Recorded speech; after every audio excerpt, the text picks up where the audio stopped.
But today we are talking about some really cool stuff. Yeah. Wesley, what are we talking about today? Today, we, in light of the new trailer that just came out a couple days ago for a new movie called Venom the Last Dance. Jinx, you owe me a soda, by the way.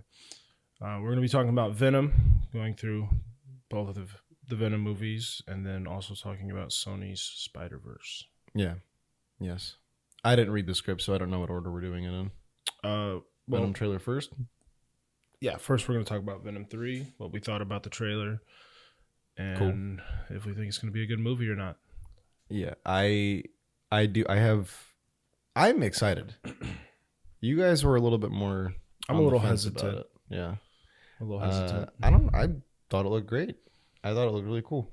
I mean, it looks cool. I don't think it's going to be a great... You just think it looks campy? Like cash grabby? Yeah. Okay. That's fair. I mean, I'm still going to go see it, and I'll probably have a great time and enjoy it. But the Venom horse, bro. The Venom horses. That shit's hard. That's why I'm going. That's the only reason. Like, yeah, that's crazy. I have a very cool theory. We just watched it, so I want to kind of go through it. So basically, Eddie Brock was in Mexico. That was at the end of Venom Let There Be Carnage.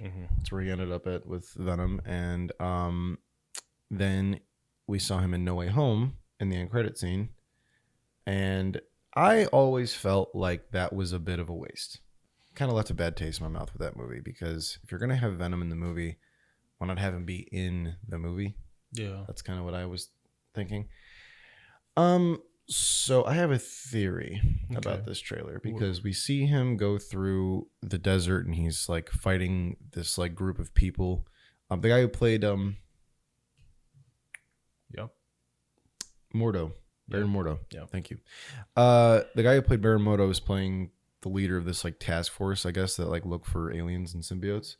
We see Toxin, which watching it, they credit him in the trailer, like they credited his voice as Toxin. Yeah. So that's pretty cool. I knew there was a cop in the first one. Yeah. But I just didn't put that together that it was actually Toxin. Like, Toxin's kind of a very obscure symbiote. He's kind of a newer one, so I didn't really learn a whole lot about him, I guess. But yeah, I just didn't put that together. But yeah, Toxin's in here. Did you notice Reese? What's his name? The mofo that played Lizard. I did. He was in it. I did. Looked like a little hippie in the van with Eddie. Yep. Just turns into the Lizard halfway through the movie. I have a theory. What if this movie is not in the Sonyverse? What if this movie is in the MCU?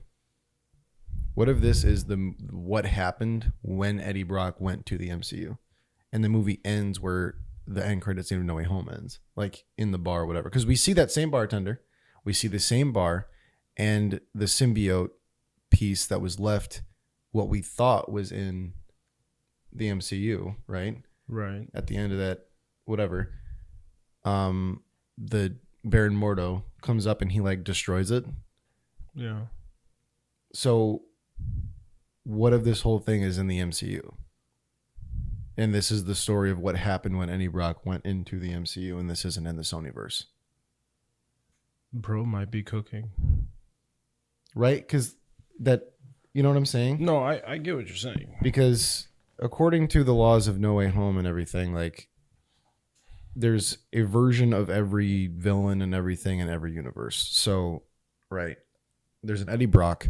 There's a whatever. And like, as we were watching the trailer, like, I'm kind of catching some things that kind of support that theory. Like Mrs. Chen, for example. So you're telling me that in the span of however long this is, Mrs. Chen went from running a convenience store in New York to now she's in a casino and she's like dressed all fancy and shit. Did you notice she's dressed like the fairy godmother from Shrek? I did, yes. Yeah. She definitely is. She definitely is. But like, right? No, yeah. You're definitely right. I mean, and then we see that same actor who played Kurt Connors. Is he playing the MCU's like Kurt Connors, like the one that is in the MCU, and this is this version? I don't know. I mean, I like where you're going. Right? I would love to see Spider-Man show up. I have a very strong suspicion that a Spider-Man is going to show up in this movie. Andrew. That's who I always thought Tom Hardy's Venom would be perfect for Andrew. Yeah. Absolutely perfect. You give Tom Holland a different Venom. That's more like the Venom. It's probably going to be an Iron Man villain. Just with a Venom symbiote. They're going to bring back Jeff Bridges and give him the Venom symbiote and then have him fight Tom Holland. He's the Venom monger. Kevin Feige, if you do that, you will lose me forever. Yeah, bro. If you do that, you're cooked. I'm sorry. Just give me, for Tom Holland Spider-Man, give me a Venom like the Venom from the animated series. Yeah, or just bulk. Yes. Like beefed up 90s Venom. Yes, that's what I want. Yeah. Tom Hardy can do his little shit with. Oh. Yeah, I'm wearing. Yeah. I know, but like. Yeah, like the one on his shirt. Todd McFarlane Venom. Yeah. Which Todd has come out and he says that he doesn't not like any versions of Venom because it's like it's his character. Yeah. And it's cool to see your own character, but he does like Tom Hardy's Venom more because it's more accurate to what he originally designed Venom to be. Yeah. And he has come out and said that he didn't love Topher Grace, but most people didn't. Everyone hated it. I hated it. I didn't hate it, but like it wasn't skinny little. It was like Eli trying to be Venom. Yeah.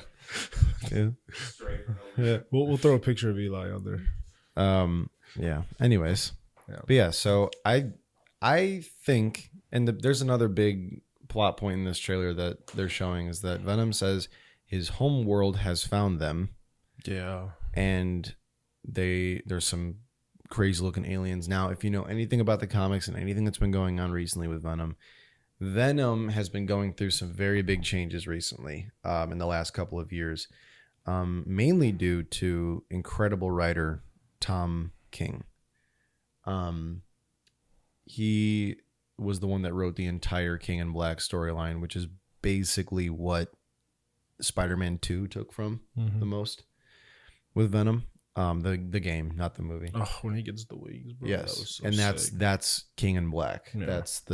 So basically, they negate a whole bunch of other stuff, but basically, the symbiotes all come from the same planet in the comics. I don't remember the name, but it is ruled and created by a celestial being known as Null, the god of darkness, I think. So when I hear his homeworld, that's basically what I think of. So are we going to get Null's first appearance in literally anything now? Kilntar? That's the planet? Yeah. Okay. Clintar? Kylyntar. Okay. Don't know how to pronounce it. Yeah. All right. But yeah, the entire planet is full of symbiotes, and then Venom was the first one to leave. I think if I remember that right.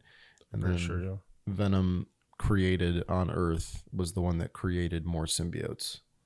So Carnage is the offspring of Venom, Scream, Toxin, all of them. They're all spawns of Venom. Yeah. I would love to see Null. Yeah, I would be down with that. It does make me think though, like, because Null was he's such a new character. Like, he's brand new. Like, last couple of years. Yeah, look that up for me really quick. But it's KNULL. Okay. 2012. 2012. So he came out the same year as Miles Morales. Holy shit. Yeah. Oh, he's been around for a minute then. I thought he was way newer than that. A little over a decade, which is new for most comic characters. It is, but still. I mean, if this is his first appearance and his first big on-screen appearance, and yeah, it does make me think though, because Null is kind of akin to another character on the DC side of things, the Batman Who Laughs, and he's been getting a lot of attention recently. A lot of Batman fans don't really like him. Who? The Batman Who Laughs. Oh, Batman Who Laughs. Yeah. Oh, I like him. As a concept, he's cool, but we'll But the other reasons, I understand why people. He's literally just like, anything you can do, I can do better, and I will always win. It's the ultimate like, I'm gonna win card. Yeah. But anyway, it just makes me think like, if they're gonna pull out Null, do you think at some point we're gonna get like a Batman Who Laughs in DC to kind of counter this? Oh, probably. I don't know. With James Gunn, he might say, "I don't give a fuck." He might, yeah. I'm not. But, he's doing his own thing. Yeah, but anyway, just a quick thought I had, I guess. But Let's read a script. yeah, okay. Yep. All right. I was looping back around to that. Didn't need the weird hand signals. Do you think in this film we will get 19 inches of Venom?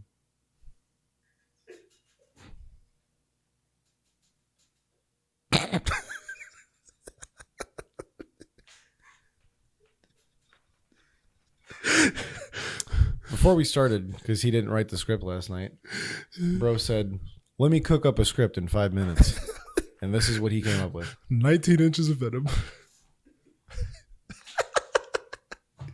I don't know. By the looks of it, I think we're getting a whole lot more than 19 inches. Yeah. I mean, he turns into a horse, so. Facts. You know what I think would be really cool? If like Noel shows up, whatever. Toxin shows up, you know, Eddie's doing his shit. And they somehow end up in New York at the end with the battle. Yeah. And he's just fighting, getting his fucking ass whooped. Spider-Man swoops in. You just see a fucking... And we're like, what the fuck is that? Venom's like, the fuck? Uh-huh. And then it lands and it's Andrew. Oh, It would be cool if it's in Andrew's universe, but what if it was Toby? nah. 50-year-old Spider-Man. Lands down and be like, Eddie? I wouldn't like that. I wouldn't either. Yeah. But I wouldn't put it past Sony. Yeah. But listen, I mean, so this is another good point. The Spider-Mans are coming back. Oh, yeah. The old ones are going to come back Yeah. because not only did No Way Home like their last big box office smash in terms of their movies. When they re-released the Spider-Man movies, I just saw the like weekend box office. Oh, Dude. Toby and Andrew's movies were making like Endgame numbers. So needless to say, Toby deserves a fourth movie. he does, and Andrew deserves his third with Venom. Yes. That was promised to him so long ago that he never got. And this movie is a perfect setup for it. Perfect. Perfect. And If you do it correctly, it would be perfect, Yes. right? So, okay, let's just say, right? This movie does take place in the MCU. The primary part of this movie takes place in the MCU. The whole movie happens, whatever. At the end of the movie, if he gets put back into a universe, right? He goes back to his home world, his home universe. Sorry. And he ends up going to New York or whatever, right? Or what if he just ends up in a different universe completely because the spell didn't work and he could they all get fucked up and sent to somewhere else? Could be. That would be dope. Or what if that's just the crux in the movie? Like, what if instead of going back to his world? Yeah, I don't think it's going to be Tom's Spider-Man because his Spider-Man 4 has already been Kingpin's going to be the main villain, and I believe. And we don't need a Venom for him right now. No, and I believe because we missed out showing up in his film. That's what I heard. That's what which I heard. I'd much rather have that right now. They've been throwing around a lot of names. They threw around Punisher for a little bit. They were throwing around Kingpin. They were saying like Bullseye. I think we'll get our for sure answer at the end of the Daredevil season. Yes. So, yep. Then we'll know. But in Tom Holland, he's still going strong as Spider-Man. I mean, and I love him as at Spider-Man. first, like after No Way Home, he was like, I need a break. I need to give me some time away. Like he even said like he thought No Way Home was going to be his last because I think that just he was doing Spider-Man for so long. Yeah. For like without stopping, like no breaks. It was all Spider-Man for like 5 years for him. Yeah. That would be exhausting. Yeah. And I don't blame him. But I do think that at one point he's going to want to come back and do it again and be Spider-Man again. And I mean, I thought he had signed back on. I thought he did. I heard he did too. That's what I was Like, getting at. Like I heard. I mean, I heard for Secret Wars, it's supposed to be Toby's Spider-Man and Hugh Jackman's Wolverine as the main. I'm not even going to talk about Secret Wars. That's a whole other thing of just they've been throwing out names. I heard Ghost Rider. I've heard the original Punisher. I've heard fucking Wolverine. There's so much. And it's all hearsay. None of it is confirmed. It's just whatever. But yeah, so I do think that it is now time to bring. I think you've told all you can with this story of Venom. Now, I think it's time to bring in Spider-Man and have him fight Spider-Man. Oh yeah, I agree. Or this isn't going to be connected to Spider-Man in any way, and this is how Tom Hardy's Venom. I did see a while back. I don't know if he deleted it, but there was a clip that Tom Hardy posted himself on his Instagram, and it was behind the scenes footage of Venom 3. And it was Eddie getting out of a taxi, and he's talking to Venom in his head, and he's going into a hospital. And he's not sad. He's not upset. He's nervous about what is going on in that hospital. So I think we're getting Venom's son in this movie. Well, Eddie Brock's son, but also that's a whole other thing in the comics. But yes, I think that's what we're going to be getting in this movie as well. So that might be how they end it. But he's in a city. So I didn't see that. He's in it. It looks like he's in New York. So what if Anne left, and whatever. I mean, who else would be look, do me a favor. Look up Dylan Brock and look up who's the mother of Dylan Brock in Marvel. But yeah. So I think it's going to be cool. I'm excited. I've always loved these movies. I don't really they're nothing special, but out of all of the Anne, is it Anne? So okay, yeah. So they've been setting that up then. Okay. And also Dylan Brock plays a huge role in the King in Black story. And in the comics, Eddie Brock does die. Like he dies, and then his son takes over as Venom for a little bit. But he's like a kid, and it's not for very long. But he does take over. It's more like he thinks Eddie's dead, and Venom and Dylan are going to look for Eddie, and Venom's like, well, your dad died, and I'll protect you because it's a symbiote bond, right? Yeah. So it's Eddie's kid, but Venom also feels the connection to him because they've been together for so long,